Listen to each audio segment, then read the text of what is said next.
Before dawn that morning, the ruling priests, elders, and religious scholars, and the entire Jewish council set in motion their plan against Jesus. They bound him in chains, took him away, and handed him over to Pilate. As Jesus stood in front of the Roman governor, Pilate asked him, "So, are you really the king of the Jews?" Jesus answered, "You've just spoken it." Then the ruling priest, over and over, made bitter accusations against him, but he remained silent. So Pilate questioned him again. "Have you nothing to say? Don't you hear these many allegations they're making against you?" But Jesus offered no defense to any of the charges, much to the astonishment of Pilate. Every year at Passover, it was the custom of the governor to pardon a prisoner and release him to the people, anyone they wanted. Now, Pilate was holding in custody a notorious criminal named Barabbas, one of the assassins who had committed murder in an uprising. The crowds gathered in front of Pilate's judgment bench and asked him to release a prisoner to them, as was his custom. So he asked them, "Do you want me to release to you the king of the Jews?" Pilate was fully aware that the religious leaders had handed Jesus over to him because of spite and envy. But the ruling priests stirred up the crowd to incite them to ask for Barabbas instead. So Pilate asked them, "What do you want me to do with this one you call the king of the Jews?" They all shouted, "Crucify him!" "Why?" Pilate asked. "What evil thing has he done wrong to deserve that?" But they kept shouting out with a deafening roar, "Crucify him at once!" Because he wanted to please the people, Pilate released Barabbas to them. After he had Jesus severely beaten with a whip made of leather straps and embedded with metal, he sentenced him to be crucified. The soldiers took Jesus into the headquarters of the governor's compound and summoned a military unit of nearly 600 men. They placed a purple robe on him to make fun of him. Then they braided a victor's crown, a wreath made of thorns, and set it on his head. With a mock salute, they repeatedly cried out, "Hail, your majesty, King of the Jews!"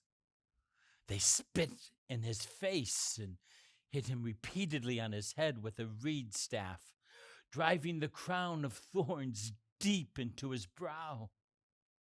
They knelt down in mockery, pretending to pay him homage. When they finished ridiculing him, they took off the purple robe, put his own clothes back on him, and led him away to be crucified.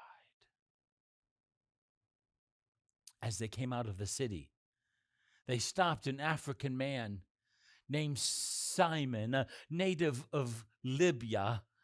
He was passing by, just coming in from the countryside with his two sons, Alexander and Rufus, and the soldiers forced him to carry the heavy crossbeam for Jesus.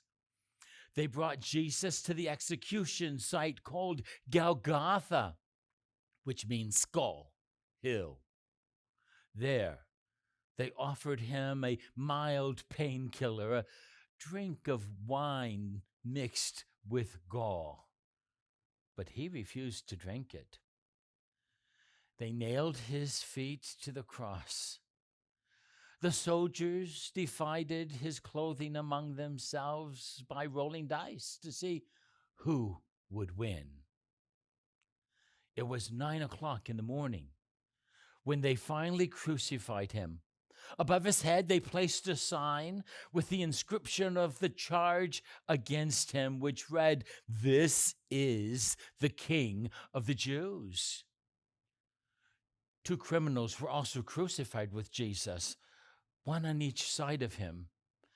This fulfilled the scripture that says he was considered to be a criminal. Those who passed by shook their heads and spitefully ridiculed him, saying, you boasted that you could destroy the temple and rebuild it in 3 days. Why don't you save yourself now? Just come down from the cross." Even the ruling priests and the religious scholars joined in the mockery and kept laughing among themselves, saying, "He saved others, but he can't even save himself. Israel's king he is."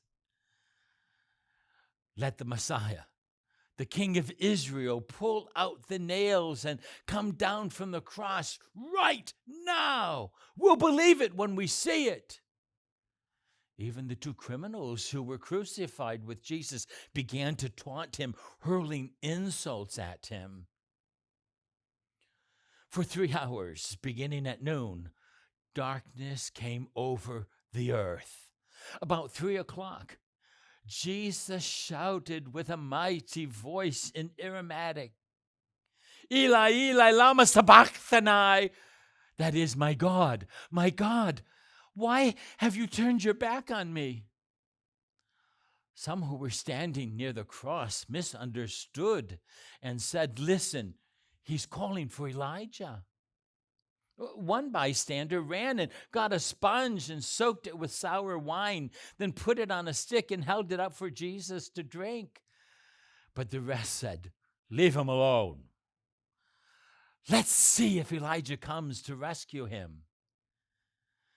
Just then Jesus passionately cried out with a loud voice and breathed his last breath.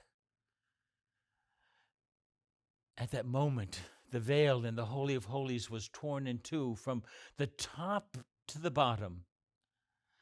When the Roman military officer who was standing right in front of Jesus saw how he died, he said, "There is no doubt this man was the Son of God."